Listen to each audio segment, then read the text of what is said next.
Did you know that there is a trick to putting daffodils in your spring arrangements?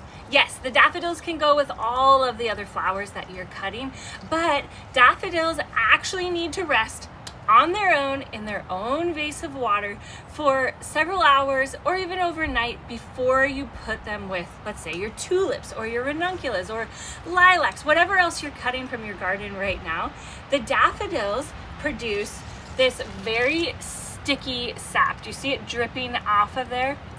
When the daffodils are cut, it opens the stem up and that sugary sap is in the daffodil stem and it starts to come out into the water, which isn't really an issue for the daffodils, but for all of the other flowers, it can really make them have a short vase life. Basically, it kills the other flowers much faster.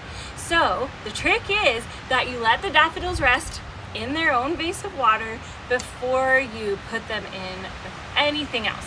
But keep in mind, if you're going to cut the stems again on your daffodils, you need to repeat the process. Now, this doesn't really apply if you're purchasing daffodils at the store. Those have had so much time to rest before you ever cut them and put them in water, but definitely give them a fresh cut. But if you are gonna go cut daffodils from your garden or from a local flower farm, if you're cutting them fresh, make sure you give them time to rest in their own jar before you add them in with all the rest of your spring beauty. Okay, bonus tip for you to keep your daffodils alive the longest once they're cut. They sat on their own. I didn't choose to put them with anything else. I decided to just have a vase of daffodils, but still you can help them last even longer. Every couple days, take them out of the vase, rinse those stems off, and give them a fresh vase of ice water. Literally put ice in there and fresh water, put them back in with that ice water, and they will last so much longer. Daffodils grow out in the very, very cold temperature in the springtime. Think about how cold it is at night. So we are trying to replicate that in the vase of water so that they will live the longest in our house. So I keep them in ice water, and I also don't put them in the direct sunlight.